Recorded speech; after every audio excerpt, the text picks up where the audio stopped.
Seri Pelangi di Langit Singosari. Bunga di Kaki Gunung Kawi.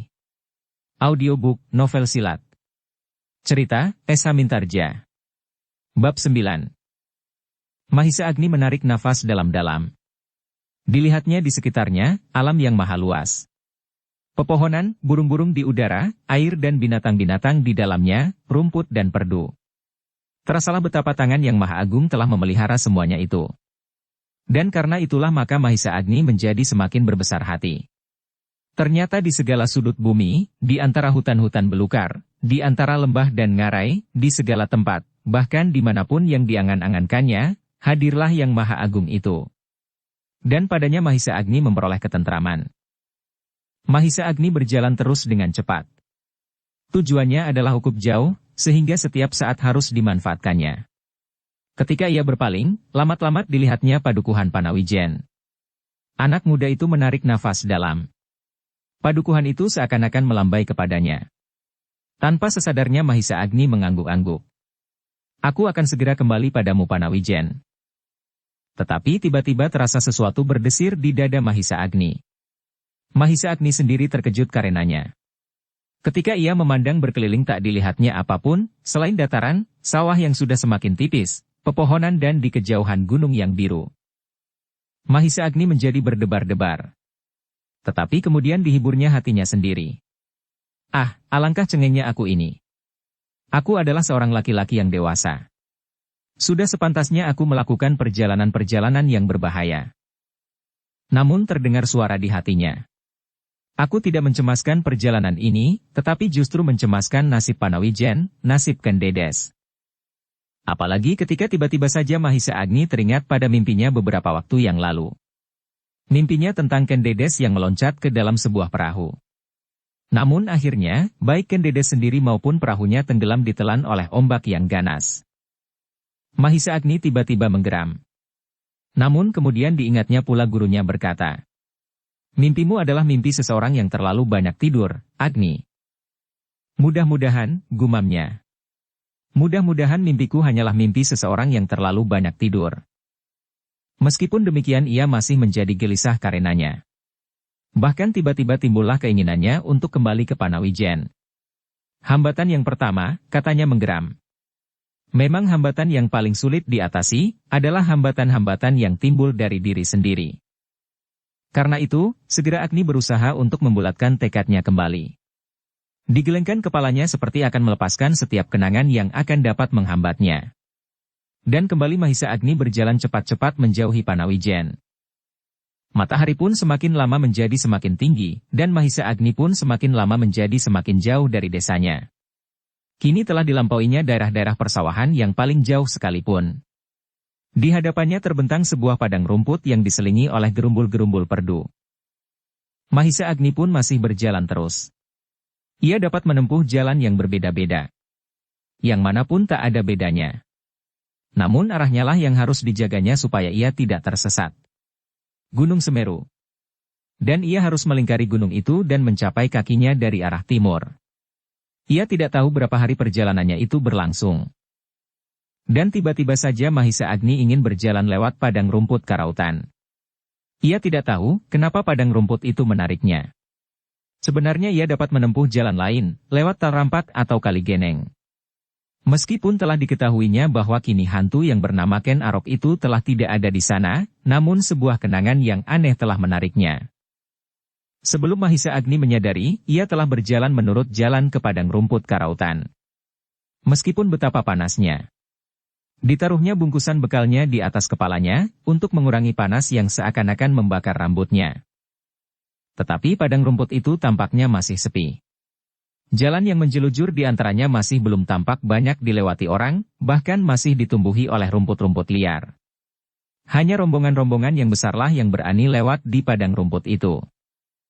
Jalan ini sebenarnya sudah aman, gumamnya. Tetapi belum juga banyak orang yang berani lewat di sini. Ah, mungkin para pedagang masih meragukan kebenaran berita, bahwa hantu karautan telah berpindah tempat.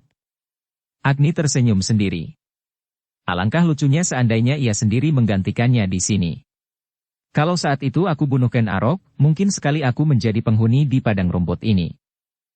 Tetapi kini padang rumput itu telah tidak menakutkan lagi. Meskipun masih terlalu sepi. Mahisa Agni berjalan dengan langkah yang cepat dan tetap. Matahari yang terik semakin lama telah semakin condong ke barat. Sebuah kenangan yang aneh telah menyentuh perasaan Mahisa Agni ketika ia berjalan di antara gerumbul-gerumbul di mana hantu karautan sering bersembunyi.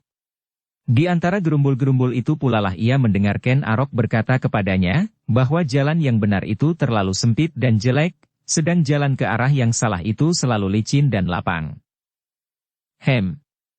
Mahisa Agni menarik nafas. Kata-kata itu disimpannya di dalam hatinya. Akhirnya, ketika senja turun, Mahisa Agni telah melampaui padang rumput yang sepi itu. Dilewatinya beberapa buah padukuhan kecil dan akhirnya ia sampai ke tepi sebuah hutan yang rindang. Hutan yang setiap hari dikunjungi orang yang sedang mencari kayu. Disitulah Mahisa Agni berhasrat untuk beristirahat. Hutan itu telah sering dilewatinya dengan gurunya. Dengan setiap kali ia pergi ke daerah-daerah yang agak jauh bersama gurunya, maka diajarinya ia mencari tempat-tempat untuk bermalam. Demikianlah Mahisa Agni telah melampaui perjalanannya untuk 1 hari. Namun apa yang dicapainya barulah sebuah permulaan yang pendek. Di hadapannya masih terbentang perjalanan yang berlipat-lipat jauhnya. Malam itu Mahisa Agni tidur dengan nyenyaknya. Perjalanan itu seakan-akan betapa lancarnya. Di pagi harinya, dengan sebuah bandil Agni berusaha untuk berburu binatang. Dan ternyata Agni adalah seorang anak muda yang tangkas. Dalam waktu yang tidak terlalu lama, ia telah mendapatkan buruannya untuk makan paginya. Demikianlah, Agni melampauinya hari demi hari. Perjalanannya semakin lama menjadi semakin berat. Hutan yang kadang-kadang sedemikian rapatnya ditumbuhi oleh segala jenis tumbuh-tumbuhan. Sungai-sungai yang deras dan apapun yang melintang di hadapannya. Tetapi di samping itu perjalanan Agni pun tidak sepi dari persoalan-persoalan yang sudah diduganya sejak semula. Binatang buas dan orang-orang jahat yang dijumpainya. Namun karena ketabahan hatinya, satu demi satu semuanya berhasil diatasinya. Akhirnya, sampailah pada suatu ketika, Mahisa Agni mencapai kaki Gunung Semeru. Kaki gunung yang tak terkirakan tingginya. Hutan-hutan yang padat tumbuh melingkarinya. Ketika dilihatnya pohon-pohon raksasa yang tumbuh di hutan-hutan itu, serta daun-daunnya yang menjulang ke langit, Mahisa Agni menarik nafas dalam-dalam. Telah banyak kesulitan-kesulitan yang dihadapinya di perjalanan. Telah banyak penderitaan yang dialami. Namun kini keadaan yang terakhir terbentang di hadapannya. Apakah ia akan berhasil menempuh ujiannya? Mahisa Agni berhenti sejenak. Ditatapnya gunung yang tegak di hadapannya. Pohon-pohonan yang seakan-akan mendaki tebingnya. Perlahan-lahan namun pasti, akhirnya sampai juga menutupi lambung bukit itu. Tetapi perjalanannya masih belum akan berhenti.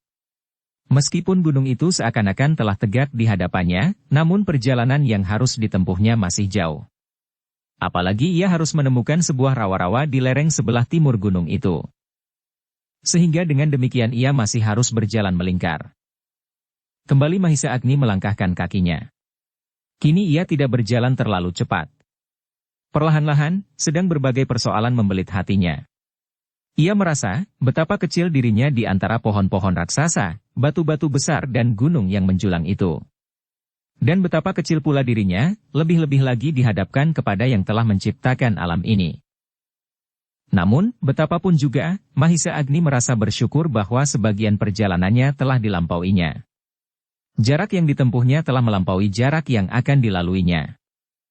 Kini Mahisa Agni mencoba untuk menghindari hutan-hutan yang lebat itu, meskipun jaraknya menjadi agak jauh. Diselusupnya daerah-daerah yang tidak begitu padat, yang tidak terlalu sulit dilaluinya. Meskipun jaraknya makin jauh, namun dengan demikian ia mengharap, perjalanannya menjadi semakin cepat. Di daerah-daerah yang demikian, Mahisa Agni tidak melupakan pesan gurunya. Setiap saat ia akan dapat digigit ular-ular kecil yang berkeliaran di tanah, dan serangga-serangga yang berbisa. Karena itu, tubuhnya dilumurinya dengan param pemberian Empu Purwa. Sekali ia merasakan pula, sentuhan-sentuhan pada tubuhnya oleh binatang-binatang kecil. Namun binatang-binatang itu segera meloncat menghindar. Mungkin di dalam ramuan param itu, terdapat berbagai ramuan yang tak disukai oleh jenis-jenis serangga berbisa. Setelah Mahisa Agni bermalam 1 malam lagi, sampailah ia di daerah sebelah timur Gunung Semeru. Dilewatinya padang-padang rumput dan perdu, kemudian Mahisa Agni menarik nafas, ketika ia sampai pada suatu daerah yang berpenghuni. Dilihatnya ladang-ladang hijau ditumbuhi oleh berbagai tanaman. Meskipun sama sekali kurang teratur, namun Agni yakin bahwa tanaman-tanaman itu ditanam orang. Dugaannya ternyata benar. Tidak sedemikian jauh lagi, dilihatnya sebuah padukuhan kecil. Padukuhan yang dipagari oleh pagar batu setinggi orang. Rumah-rumah kecil dan batang-batang semboja di halaman. Tempat-tempat sesajen dan kandang-kandang sederhana. Ketika Mahisa Agni menghampiri padukuhan itu, dilihatnya beberapa orang laki-laki dan perempuan lagi sibuk bekerja di halaman masing-masing, di ladang-ladang dan di sawah-sawah. Penduduk yang rajin, katanya di dalam hati. Ketika mereka melihat kedatangan Mahisa Agni, tampaklah keheranan membayang di wajah mereka. Mereka satu dengan yang lain saling berpandangan, seakan-akan mereka ingin bertanya. Siapakah orang asing yang datang ini? Dengan demikian Mahisa Agni mengetahuinya, bahwa daerah ini adalah daerah yang jarang-jarang didatangi orang lain. Meskipun demikian, Mahisa Agni pun telah memaksa dirinya untuk mendekati salah seorang di antaranya. Ia ingin menanyakan apakah di sekitar daerah itu terdapat sebuah rawa-rawa seperti yang pernah dilihatnya dahulu. Tetapi, sudah barang tentu Mahisa Agni tidak dapat bertanya berterus terang. Sebab selalu diingatnya pula gurunya berkata, bahwa jangan seorang pun yang tahu akan kedatangannya ke gua di lereng gundul Gunung Semeru itu. Orang yang didekati oleh Mahisa Agni adalah seorang tua, berambut putih dan berjenggot putih. Dengan sinar mata yang keheran-heranan ia memandang Mahisa Agni dari ujung kepalanya sampai ke ujung kakinya. Serta ketika Mahisa Agni mengangguk hormat padanya, maka dengan tergopoh-gopoh orang itu pun menganggukkan kepalanya pula. Bapak, berkata Mahisa Agni kemudian. Apakah aku dapat bertanya kepada Bapak? Orang tua itu pun mengangguk-anggukkan kepalanya sambil menjawab dengan serta-merta. Tentu, Nger, tentu. Mahisa Agni menarik nafas. Melihat sikap orang tua ini, maka segera Mahisa Agni menduga bahwa penduduk padukuhan ini, atau setidak-tidaknya orang tua itu adalah seorang yang ramah. Karena itu maka ia bertanya. Apakah aku boleh mengetahui Bapak, apakah nama padukuhan ini? Tentu Nger, jawab orang itu pula, kemudian katanya meneruskan. Nama padukuhan ini adalah Padukuhan Kajar. Mahisa Agni mengangguk-anggukkan kepalanya. Dicobanya untuk mengingat-ingat, apakah beberapa tahun yang lampau, dilaluinya juga Padukuhan Kajar ini? Tetapi nama itu belum pernah didengarnya, dan agaknya daerah ini pun belum pernah dilihatnya. Sebelum Mahisa Agni bertanya lagi, terdengarlah orang tua itu berkata. Siapakah Angger ini? Dari mana atau kemanakah tujuan Angger? Namaku Mahisa Agni, Bapak, jawab Agni. Aku datang dari daerah yang jauh. Dari kaki Gunung Kawi. Oh, orang tua itu terkejut. Alangkah jauhnya. Tetapi kemudian orang itu tersenyum. Ah, tidak begitu jauh. Seseorang pernah lewat di padukuhan ini. Ketika kami tanyakan kepadanya, dari mana ia datang, katanya ia datang dari kaki Gunung Merapi. Mahisa Agni mengerutkan keningnya. Gunung Merapi terletak jauh sebelah barat dari Gunung Kawi. Tiba-tiba ia tertarik pada keterangan itu, sehingga ia bertanya. Siapakah orang itu Bapak? Orang itu mencoba mengingat-ingat, namun beberapa saat ia belum juga menjawab. Akhirnya ia berkata, aku telah tidak ingat lagi namanya. Apakah keperluannya? Bertanya Mahisa Agni. Orang tua itu menggeleng-gelengkan kepalanya, katanya. Tak seorang pun yang mengetahuinya. Ia hanya lewat dan lenyap lagi dari antara kita. Kapankah itu terjadi? Bertanya Mahisa Agni pula. Belum lama. 3 hari yang lampau. Dada Mahisa Agni tiba-tiba menjadi berdebar-debar. 3 hari yang lampau. Apakah tak ditanyakan sesuatu kepada Bapak atau kepada seseorang?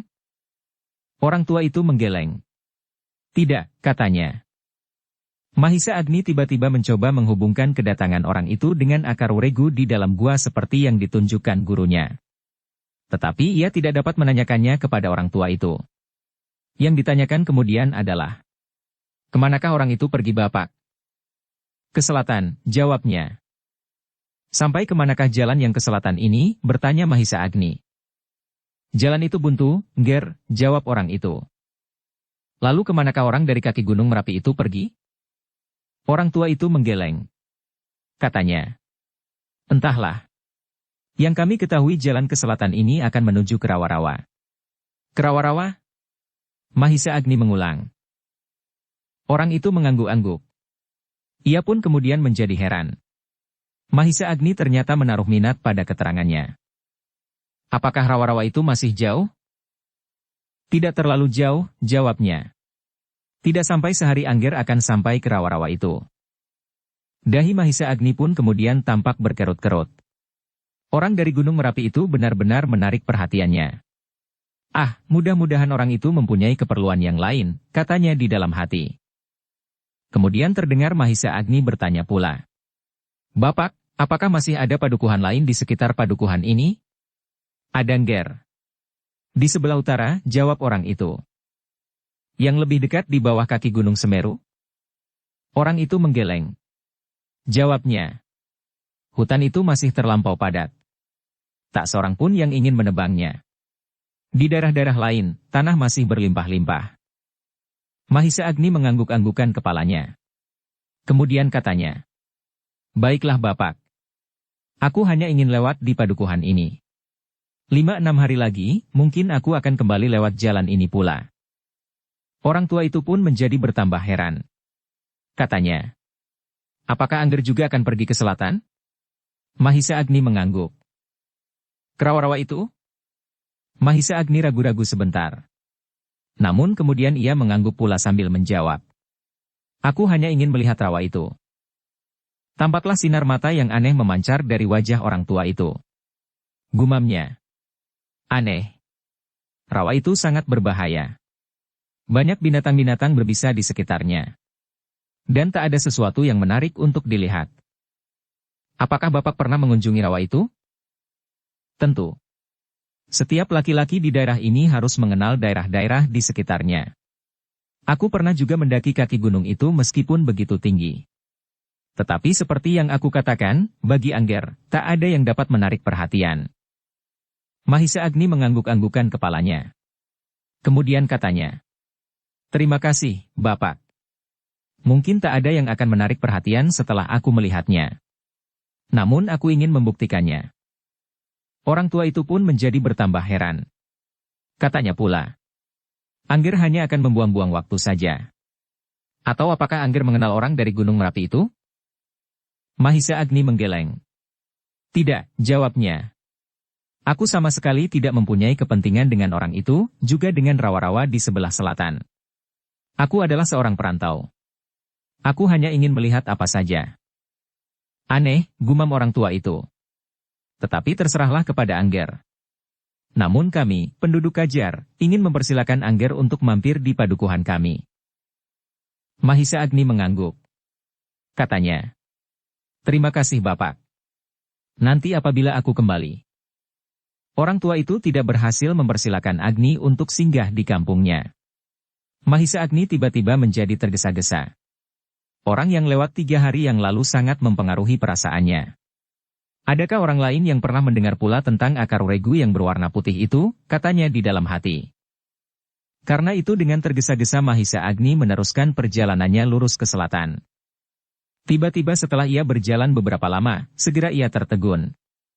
Dilihatnya sebuah sungai yang curam menjalar di tepi jalan setapak yang semakin lama menjadi semakin sempit. Dilihatnya pula sebatang pohon mahoni raksasa di tepi lereng sungai yang curam itu. Dan tiba-tiba saja tumbuh kembali dalam ingatannya. Daerah ini pernah dilihatnya. Dengan serta-merta ia meloncat ke bawah pohon mahoni raksasa itu. Beberapa tahun lampau ia pernah menggoreskan pedang pada batang mahoni itu. Dan Mahisa Agni tersenyum. Dilihatnya goresan bersilang itu masih ada, meskipun tidak begitu jelas lagi. Namun ia masih melihat dan mengingatnya. Goresan bersilang itu telah dibuatnya dengan pedangnya. Mahisa Agni mengangguk-anggukan kepalanya. Ditepuk-tepuknya batang mahoni raksasa itu seakan-akan menepuk pundak seorang sahabat yang telah bertahun-tahun tak berjumpa. Pohon mahoni itu ternyata telah mengungkap segenap ingatannya kembali. Ketika ia memandang berkeliling, dilihatnya batang-batang pohon raksasa yang pernah dilihatnya dahulu. Ah, gumamnya seorang diri. Aku telah mengambil jalan yang lain. Dahulu aku sampai ke tempat ini dari jurusan yang berbeda. Dan suaranya itu disaut oleh gemersik daun-daun kering yang berjatuhan dihembus angin yang semakin lama menjadi semakin keras. Sejalan dengan kegembiraan itu, maka Mahisa Agni pun mengucap syukur di dalam hatinya kepada Yang Maha Agung. Jalan yang akan ditempuhnya sudah tidak begitu sulit lagi dicarinya. Kemudian Mahisa Agni pun segera berjalan kembali. Satu-satu masih dapat dikenalnya. Batu-batu besar, pohon-pohon raksasa, lereng-lereng yang curam dan beberapa macam benda yang lain. Belum banyak perubahan yang terjadi, katanya kepada diri sendiri. Mudah-mudahan rawa-rawa dan batu karang itu masih ada di tempatnya pula. Dada Mahisa Agni menjadi berdebar-debar ketika akhirnya terasa tanah di bawah kakinya semakin lama menjadi semakin basah. Dilihatnya beberapa jenis tumbuh-tumbuhan air telah banyak bertebaran di antara rumput-rumput dan pohon-pohon perdu yang tumbuh di antara batang-batang raksasa.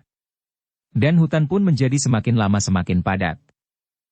Tetapi kalau ia berjalan ke arah yang benar, maka ia akan sampai ke daerah rawa-rawa. Daerah yang menampung arus sungai di lereng timur Gunung Semeru. Perjalanan Mahisa Agni pun semakin dipercepat. Meskipun tumbuh-tumbuhan menjadi semakin padat, namun dengan tekad yang menyala, semuanya itu sama sekali tidak memperlambat perjalanannya. Sehingga ketika matahari telah hampir tenggelam, maka sampailah Mahisa Agni di tempat yang dapat dipergunakannya sebagai ancar-ancar untuk menemukan titik tujuannya.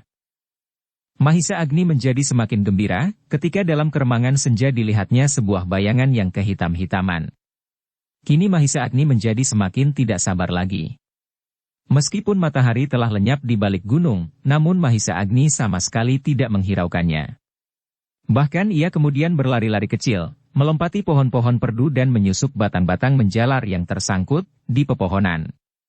Semakin dekat, menjadi semakin jelaslah bahwa bayangan raksasa yang kehitam-hitaman di tengah rawa-rawa itu adalah sebuah batu padas yang menjulang ke atas, seakan-akan batu karang yang kokoh di tengah-tengah lautan. Mahisa Agni menarik nafas.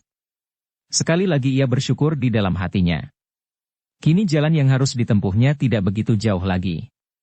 Ia harus menyusur tepi-tepi rawa ke arah barat.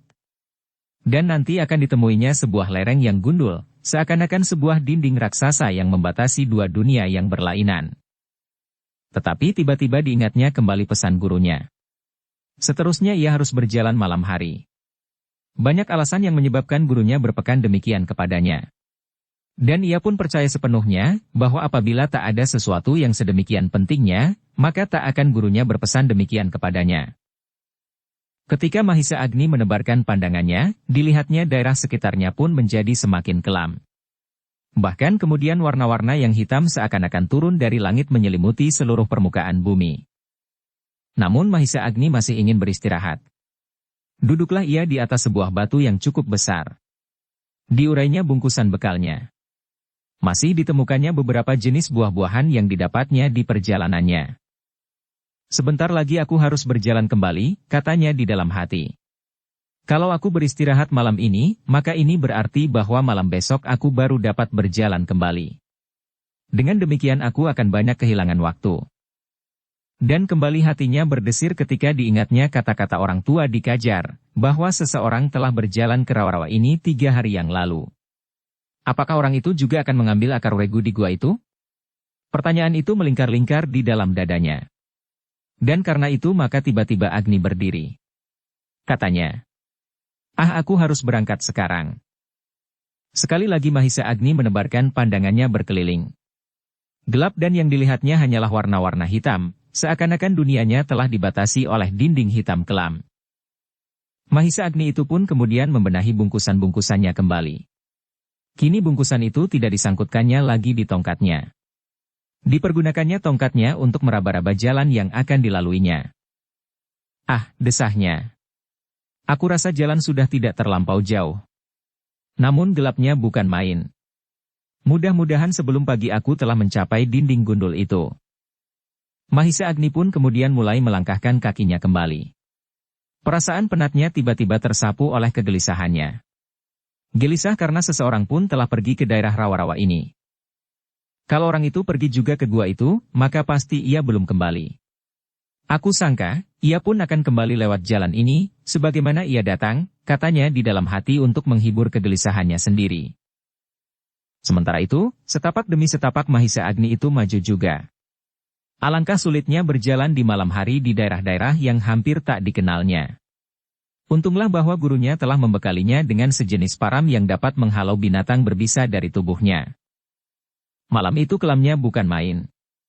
Seleret ia melihat bayangan bintang-bintang dan sinar dari kutub yang dipantulkan oleh wajah air rawa yang kotor.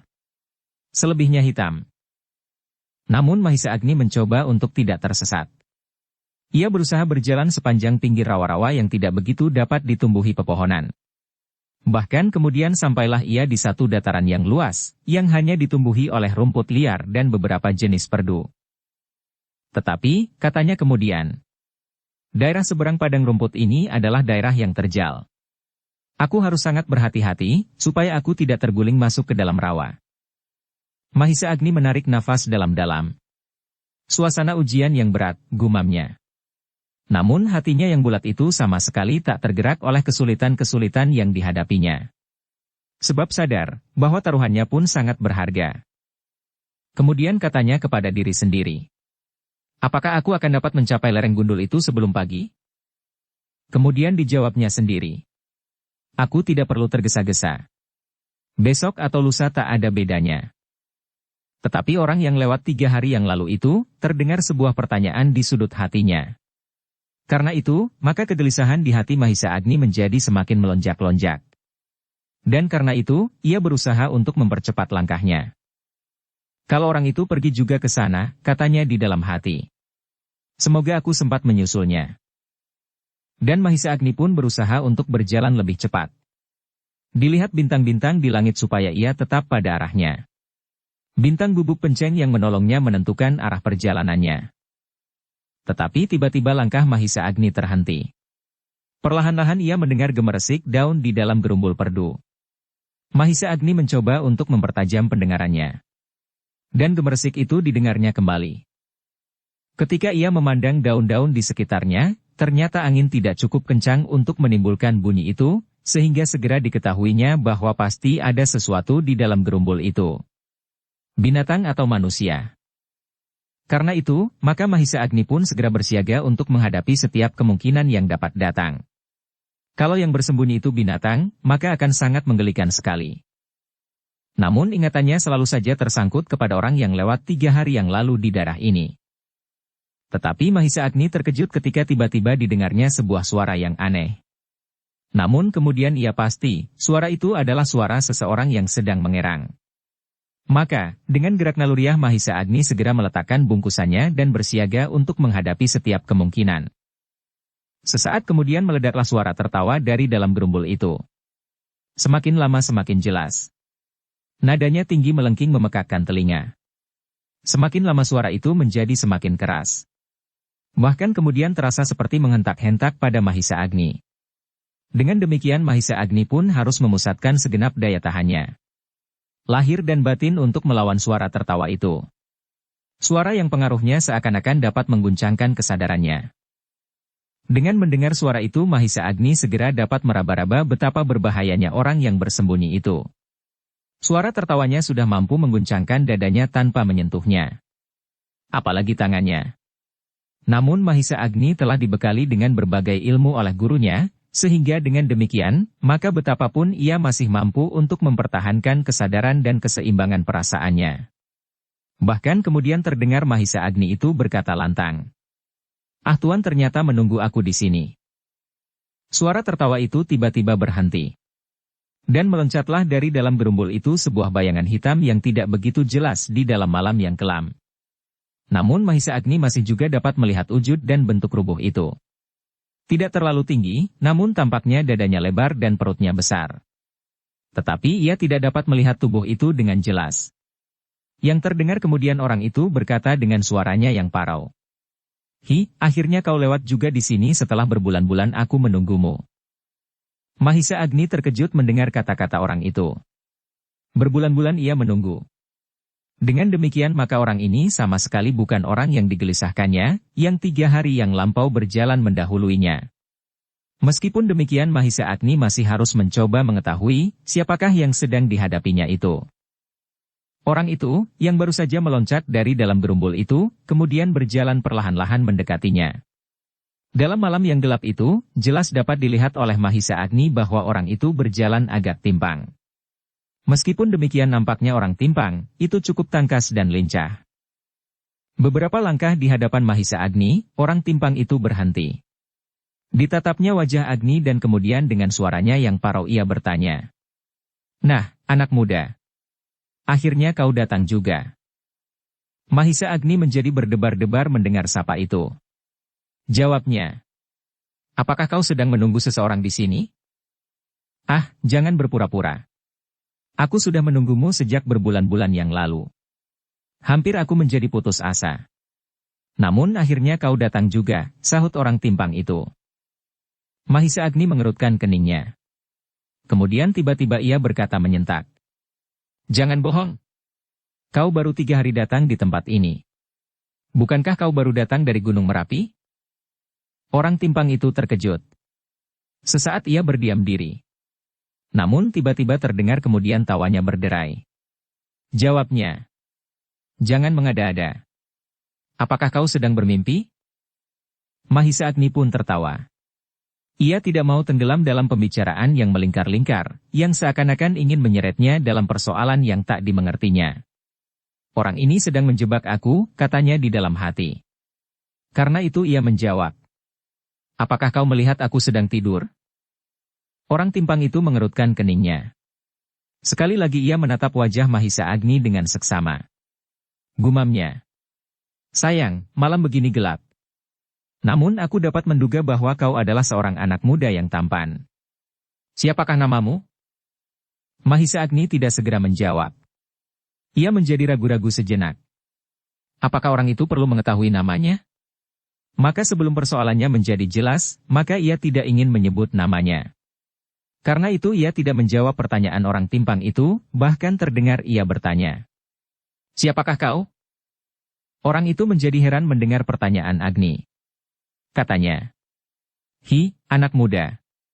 Kau benar-benar tidak mengenal sopan santun pergaulan. Meskipun telah berbulan-bulan aku menyingkir dari pergaulan, namun aku masih menerapkannya. Apakah kau sangka meskipun di dalam rimba yang sepi ini, di antara kita, manusia-manusia ini, sudah tidak perlu lagi tata kesopanan?" Mahisa Agni mengangguk-anggukan kepalanya.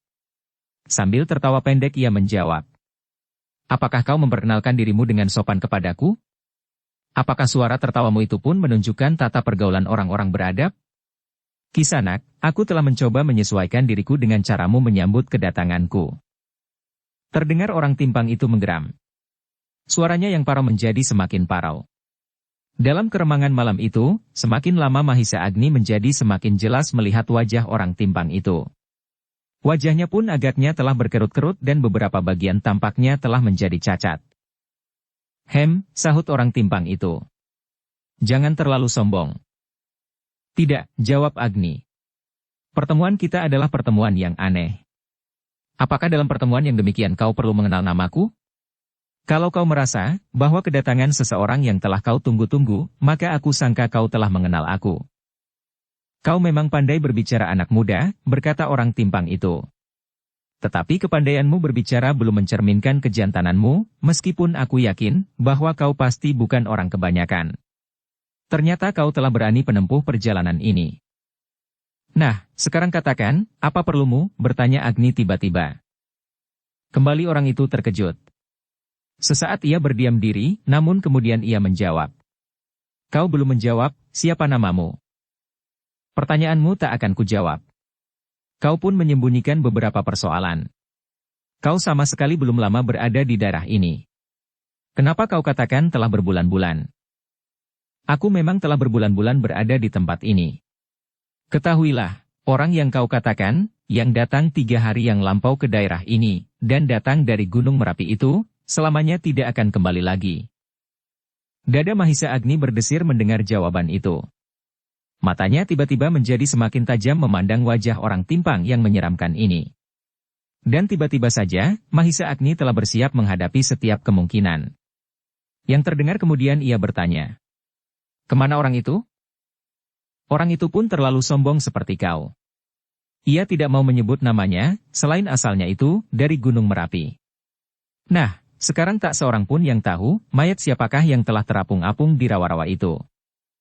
Orang itu kau bunuh? Ya. Ia menjengkelkan sekali seperti kau. Hanya karena itu sudah cukup alasan bagimu untuk membunuh? Tentu. Orang itu tidak mau menjawab pertanyaanku. Karena itu, aku menyangka bahwa orang itulah yang aku tunggu-tunggu selama ini. Namun akhirnya setelah orang itu mati, ternyata yang aku cari tak ada padanya. Mahisa Agni menarik nafas dalam-dalam. Orang ini agaknya benar-benar orang yang telah menjadi buas. Namun ia masih bertanya. Apakah sebenarnya yang kau cari? Baik, aku akan memberitahukan kepadamu. Tetapi kalau bersikap seperti orang Gunung Merapi itu kau pun akan mengalami nasib yang sama. Orang itu berhenti sejenak. Dan tiba-tiba saja ia bertanya. Kau datang dari mana? Mahisa Agni berpikir sejenak. Kemudian jawabnya, aku datang dari kaki Gunung Kawi. Gumam orang itu. Orang-orang dari berbagai gunung datang ke kaki Gunung Semeru. Nah, sekarang katakan kepadaku, apakah kau akan mengambil akar di dalam gua di lereng itu? Pertanyaan itu benar-benar mengejutkan Mahisa Agni. Ternyata bahwa selain gurunya ada orang lain yang mengetahui akar regu putih di dalam gua tersebut. Namun Mahisa Agni bukan menjadi bingung karenanya. Jawabnya. Apakah orang yang kau bunuh itu juga mencari benda yang kau sebutkan itu? Jangan membuat aku marah, bentak orang itu. Kau tidak pernah menjawab pertanyaanku. Kau selalu mengajukan pertanyaan-pertanyaan yang lain. Sekarang jawab pertanyaanku, apakah kau juga sedang mencari akar regu putih itu? Kau juga jangan membuat aku marah, jawab Agni dengan berani. Perjalanan telah ditempuh sekian lamanya. Kini gua itu sudah di depan hidungnya. Karena itu, apapun yang akan dihadapinya ia tidak akan gentar. Mendengar jawaban Mahisa Agni, orang timpang itu menjadi bertambah heran. Terdengar ia menggeram. Alangkah beraninya kau anak muda. Apakah kau belum pernah mendengar sebuah nama yang cukup terkenal di sekitar daerah Gunung Semeru ini? Akulah yang bernama Empu Pedek. Dada Mahisa Agni bergetar mendengar nama itu. Meskipun nama itu belum pernah didengarnya, namun terasa sesuatu yang telah menggetarkan dadanya. Meskipun demikian ia tetap pada sikapnya. Siap menghadapi segala kemungkinan. Bahkan jawabnya. Baru sekarang kau mau menyebut namamu. Tetapi kau belum menyebut apakah yang sebenarnya sedang kau cari, sehingga kau bunuh orang dari kaki Gunung Merapi itu. Orang timpang itu memandang Mahisa Agni seperti hendak membelah dadanya dengan sinar matanya. Kepalanya dimiringkannya ke kanan, dan kemudian terdengar suaranya parau. Ternyata kau pun akan mengalami nasib yang sama. Orang dari Gunung Merapi itu pun akan mengambil akar regu putih itu. Tetapi ia benar-benar orang gila. Akar itu sendiri tak akan bermanfaat bagi seseorang. Sekarang katakan kepadaku hai anak muda, supaya nyawamu aku biarkan tinggal di dalam tubuhmu. Manakah Trisula itu? Dada Mahisa Agni seakan-akan tertimpa guruh yang langsung menyambar dirinya. Pertanyaan itu benar-benar mengejutkannya. Ternyata orang yang menamakan diri Empu Pedek itu, tidak saja mengetahui akar regu putih di dalam gua yang sedang ditujunya, namun ia tahu juga tentang Trisula, rangkapan akar regu itu. Karena itu, kini Mahisa Agni pun menjadi semakin pasti, bahwa ia tidak akan dapat meninggalkan tempat itu tanpa beradu kesaktian. Karena itu, maka segera diaturnya perasaannya. Disiapkannya segala ilmu yang telah dimilikinya, untuk menghadapi setiap kemungkinan. Tidak mustahil, bahwa Empu Pedek ini adalah seorang yang sakti. Dan ia sama sekali tidak dapat menduga, apakah ia akan mampu untuk menahan kemarahan orang timpang itu. Namun betapapun juga, Mahisa Agni pantang surut. Telah banyak bahaya yang diatasinya di sepanjang perjalanan. Namun ia sadar bahwa bahaya kali ini, jauh lebih berarti dari segenap rintangan yang pernah ditemuinya. Karena Mahisa Agni tidak segera menjawab, maka kembali terdengar suara para Empu Pedek. Hi anak muda. Manakah Trisula itu? Mahisa Agni mengerutkan keningnya. Dengan lantang ia menjawab. Ternyata bukan aku yang sedang bermimpi, tetapi kau. Setan, sahut orang itu. Suaranya yang parau itu bergetar. Mahisa Agni merasakan betapa orang timpang itu mengendalikan kemarahannya. Katanya. Anak muda. Bagimu akan berakibat sama. Kau pasti akan kehilangan Trisula itu. Hidup atau mati? Trisula, apakah yang sedang kau katakan itu? Jangan bohong seperti orang Gunung Merapi itu. Kau pasti memiliki sebuah trisula kecil yang bernama kekuning-kuningan. Kalau tidak, tak akan kau cari akar weregu itu. Apakah orang dari Gunung Merapi itu juga berbohong? Orang itu mengerutkan keningnya. Kemudian sambil membentak ia berkata, "Apa pedulimu? Orang itu telah mati. Dan trisula itu tak ada padanya," potong Agni. "Karena itu pasti ada padamu. Kau akan membuat kesalahan untuk kedua kalinya." "Aku tidak membawa trisula itu," jawab Agni. Mata orang timpang itu tiba-tiba menjadi liar. Sekali-kali ia memandang wajah langit yang biru gelap, kemudian merayap ke segenap penjuru. Namun akhirnya kembali hinggap di wajah Mahisa Agni. "Aku tidak peduli. Akan aku bunuh semua orang yang lewat di sini. Akan aku cari pada mayatnya, trisula itu." Betapapun kata-kata itu membuat bulu-bulu Mahisa Agni meremang. Bukan karena ia menjadi ketakutan, namun betapa orang yang dihadapinya itu benar-benar telah menjadi buas. Karena itu maka hatinya justru menjadi semakin teguh. Dan bahkan tiba-tiba ia berkata, "Empu Pedek, sebenarnya di antara kita tidak ada persoalan. Aku minta kepadamu supaya kau batalkan niatmu." Terdengar Empu Pedek itu tertawa nyaring. Sedemikian nyaringnya sehingga seakan-akan daun-daun pepohonan menjadi bergoyang karenanya. Bahkan semakin lama menjadi semakin keras dan memuakkan. Perlahan-lahan terasa di dada Mahisa Agni getaran-getaran aneh yang merayap-rayap seakan-akan melibat jantungnya. Tetapi Mahisa Agni tidak membiarkan jantungnya menjadi beku. Ia sadar bahwa orang timpang itu telah mulai menyerangnya. Karena itu ia harus mengadakan perlawanan. Namun karena orang timpang itu belum menyerang dengan tubuhnya, Mahisa Agni pun masih ingin bertahan dengan kekuatan batinnya dalam keadaan yang demikian, betapa Agni berterima kasih kepada gurunya. Ilmu diberikan kepadanya ternyata telah cukup banyak, sehingga ia telah berhasil mengatasi sebagian dari rintangan-rintangan di dalam perjalanannya. Bukan saja perjalanan kali ini, namun perjalanan seluruh hidupnya, yang pasti akan ditemuinya rintangan-rintangan yang tak kalah beratnya. Juga Mahisa Agni kini menyadari kebenaran perhitungan gurunya, supaya trisulanya tidak dibawanya serta. Ternyata setidak-tidaknya Empu Pedek ini pun telah mengetahuinya, kedahsyatan pusaka rangkap itu. Mohon maaf ada beberapa paragraf yang hilang. Dengan tangkasnya ia menghindari serangan itu, dan setangkas itu pula Mahisa Agni membalas serangan itu dengan sebuah pukulan pada tengkuknya selagi ia masih ditarik oleh tenaga serangannya. Namun orang itu pun cekatan pula. Dengan cepat ia merendahkan tubuhnya, meskipun kemudian ia harus berguling sekali. Tetapi dengan lincahnya ia melenting berdiri tegak. Bahkan sudah siap pula dengan serangan-serangannya. Sekali lagi Mahisa Agni melihat jari-jari tangan orang itu mengembang seperti hendak mencengkeram. Dan sekali lagi Mahisa Agni melihat orang itu dengan kasarnya menyerangnya dengan satu terkaman. Kali ini pun Mahisa Agni sempat menghindarkan diri dan bahkan membalasnya dengan serangan kaki yang mendatar. Namun dengan menggeliat orang timpang itu pun berhasil lepas dari garis serangannya. Demikianlah mereka akhirnya terlibat dalam perkelahian yang sengit. Meskipun kaki Empu Pedek itu timpang namun tandangnya bukan main. Keras dan kasar. Serangan-serangannya datang beruntun seperti ombak yang menghentak-hentak pantai. Tak henti-hentinya memukul-mukul dengan dahsyatnya. Namun Mahisa Agni pun mampu mengimbanginya dengan kelincahan dan ketangkasan yang mengagumkan. Seperti seekor burung yang bermain-main di atas ombak lautan. Sekali menukik menyentuh gelombang lautan dengan sayap-sayapnya, namun kemudian dengan tangkasnya menghindarkan diri apabila gelombang yang deras melandanya.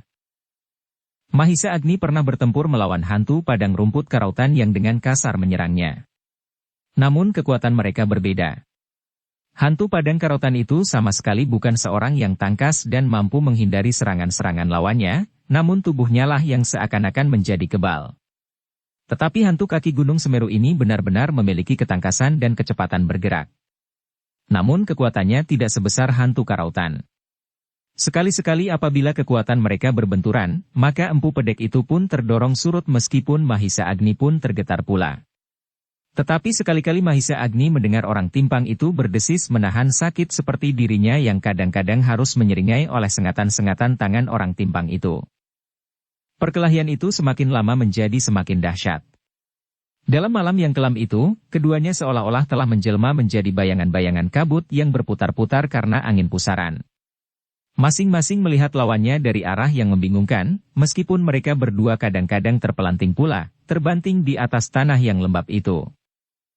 Meskipun mereka masing-masing telah berkelahi dengan segenap tenaga, namun tak seorang pun di antara mereka yang mengalahkan lawannya.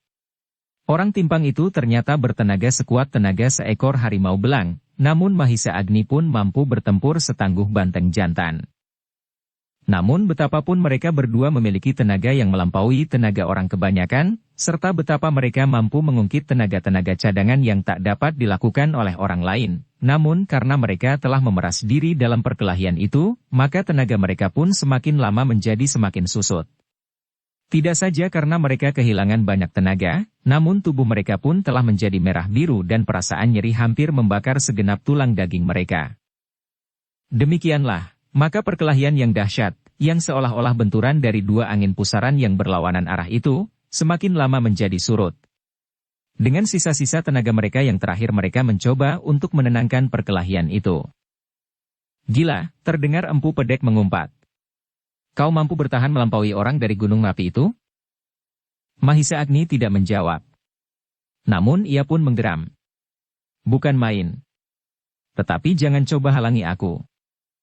Kembalilah sebelum tulang-tulangmu remuk. Tulangku tak selunak lempung, sahut Mahisa Agni. Orang itu menggeram pula. Sekali-kali ia masih menyerang dengan gerak yang berbahaya.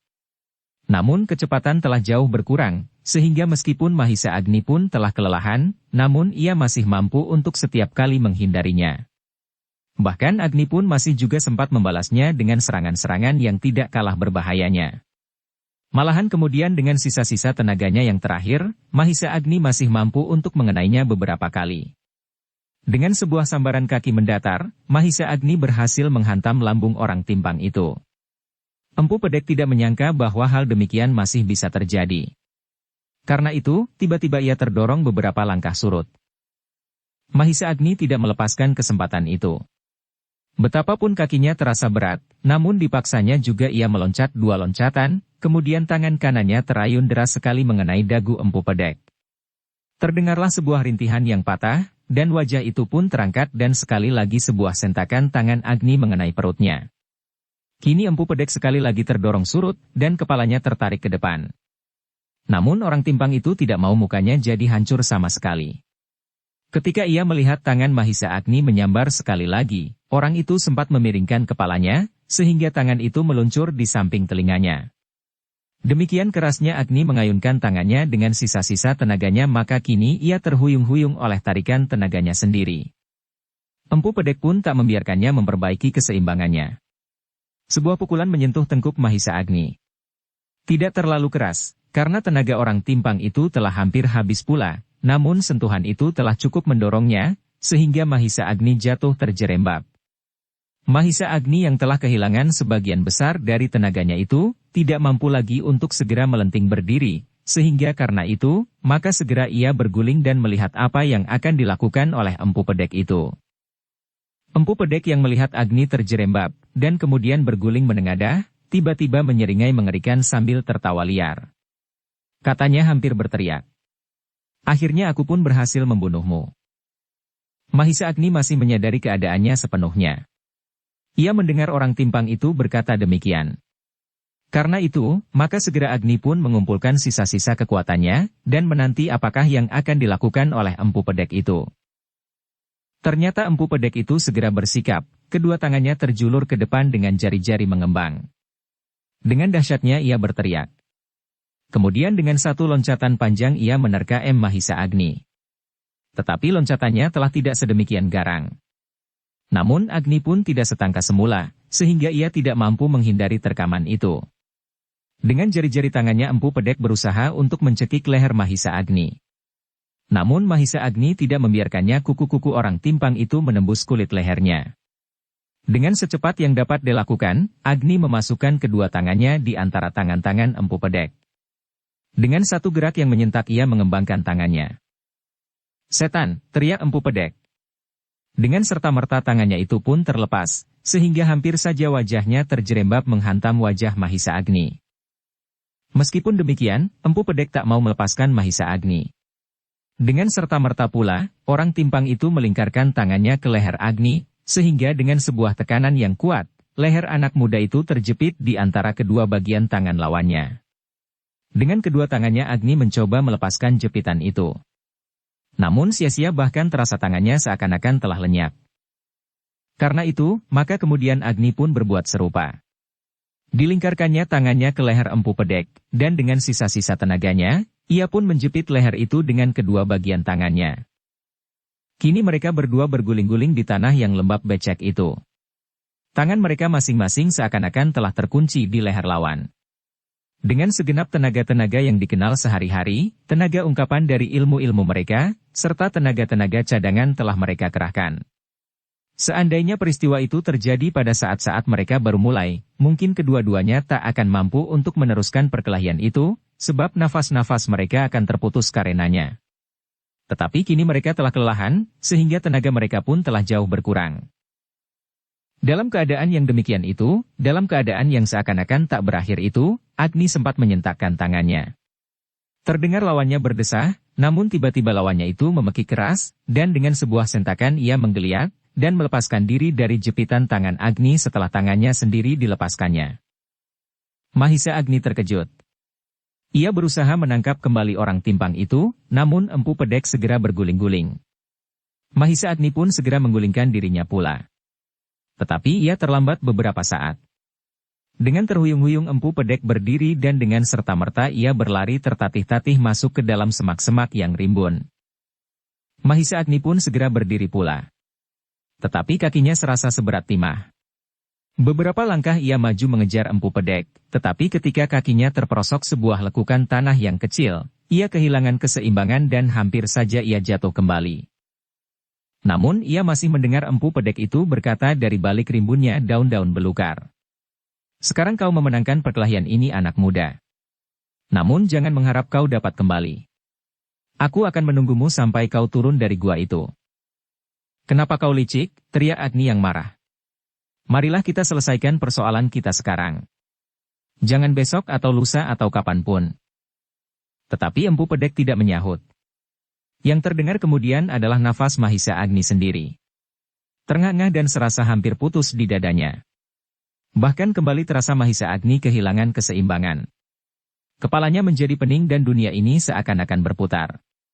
Ternyata anak muda itu telah memeras habis segenap tenaganya, sehingga ia hampir-hampir menjadi pingsan karenanya. Bersambung ke bab 10. Dukung kami dengan subscribe, follow, like, komen dan share. Terima kasih.